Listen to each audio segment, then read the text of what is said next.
Le centre de conférence internationale de Sipopo, situé à quelques encablures de Malabo, abrite ce samedi 7 juin 2025 la 26e session ordinaire de la conférence des chefs d'État et de gouvernement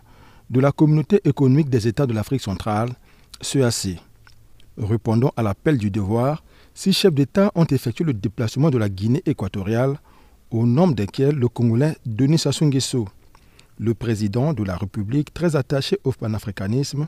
a toujours donné une place de choix à l'intégration régionale et sous-régionale dans son agenda international. Consolider les acquis de la réforme de la CEEAC pour accélérer l'intégration régionale et la construction d'une communauté de destin en Afrique centrale, c'est le thème de ces assises, un thème révélateur des aspirations profondes des 11 pays qui constituent cette communauté économique. La cérémonie d'ouverture a été ponctuée par 4 allocutions, parmi lesquelles celle du président de la commission de la CEEAC, Gilberto da Piedade Verissimo, qui a présenté les acquis et les défis de son mandat amorcé en septembre 2020. Ouvrant les travaux de ce sommet,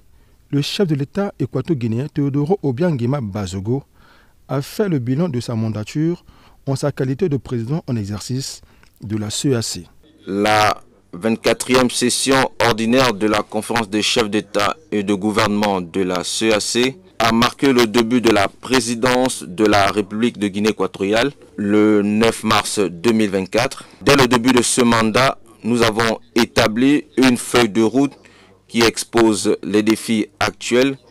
qui entravent la consolidation de notre processus d'intégration. L'un de ces défis est la réforme institutionnelle de la communauté pour laquelle nous avons déjà mis en place des protocoles d'action et certains textes juridiques et règlements encore en attente. Au cours de la 25e session, la conférence a félicité la Commission pour les avancées dans ces réformes, où elle a chargé la Commission d'accélérer la création de tous les organes et tous les textes nécessaires à la mise en œuvre du traité révisé, conformément à la décision adoptée par les chefs d'État et de gouvernement lors de la 17e session ordinaire du 30 juillet 2020. Soulignant que malgré la conjoncture économique difficile que connaît bon nombre d'États de la CEEAC et les crises qui sévissent dans certaines zones de la sous-région Afrique centrale, l'institution sous-régionale est résolument tournée vers un changement structurel approfondi.